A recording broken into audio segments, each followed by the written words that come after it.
this, I realized what my biggest disappointment was and is to this day. The truth is, I never really pursued anything wholehearted before. I never cared to rise above the group or work hard to get except good at any one thing. I always was the kind of person that did what was expected and just enough to get by. Until not too long ago. Growing up with a single mother from an undeveloping country, I was reminded all the time how privileged I was to be able to go to school, how life would be so easy for me in comparison to hers. If I just pass my classes so I can finish high school, if I finish high school, I can get into college. And if I finish college, I can get a job. And then, bam, that's it. The rest of my life is all figured out. I don't know how much of that I actually believed, but I somehow must have interpreted that message too literally. For most of my life, I was just waiting for that moment, one day in the far future.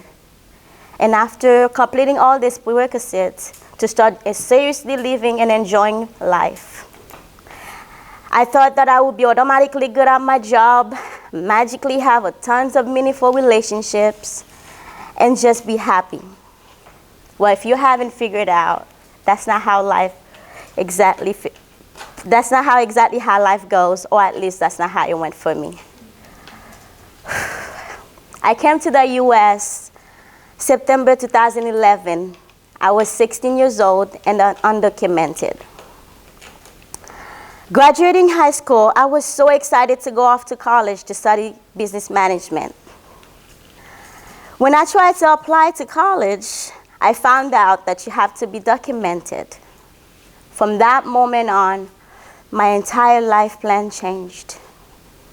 I experienced 9 years of hardship in my life that I was unprepared for.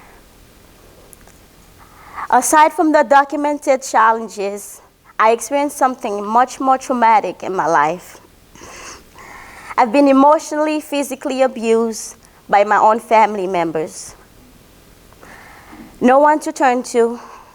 My mom and my dad were living in Haiti at the moment. Neither of them believed anything that was happening to me or cared enough to help me. My dad finally came to the US in 2015.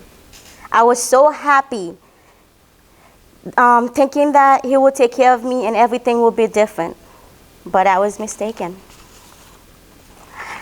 With everything that I experienced, I had this extreme hatred in my heart. I thought about taking my life many times. But God had other plans for me.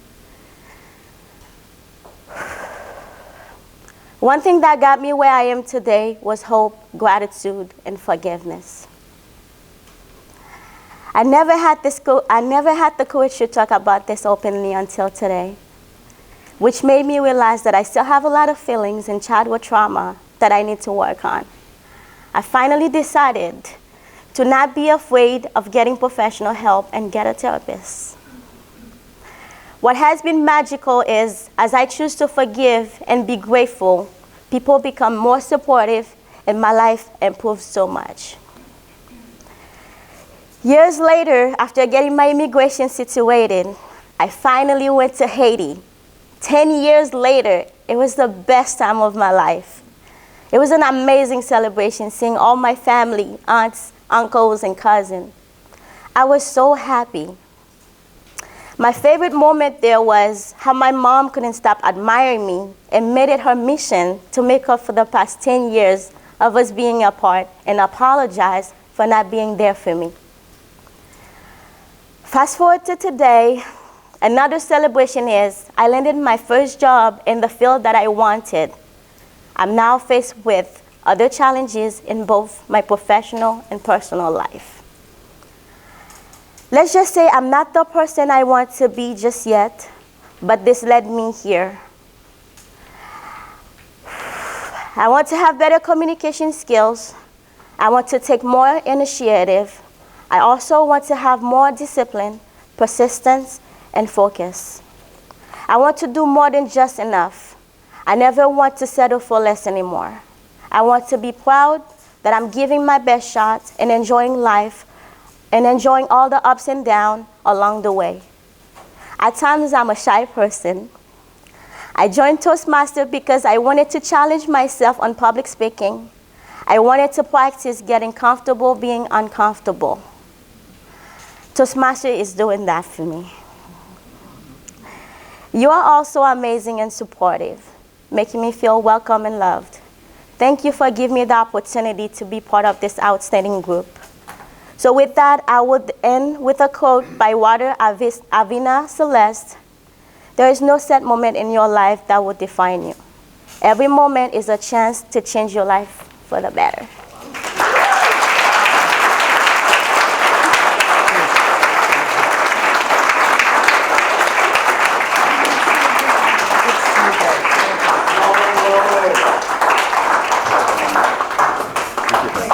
Magdaline, for such a moving and compelling story showing what the traumatic moment that most immigrants live in the first Oh my God, I'm shaking still. We welcome that you are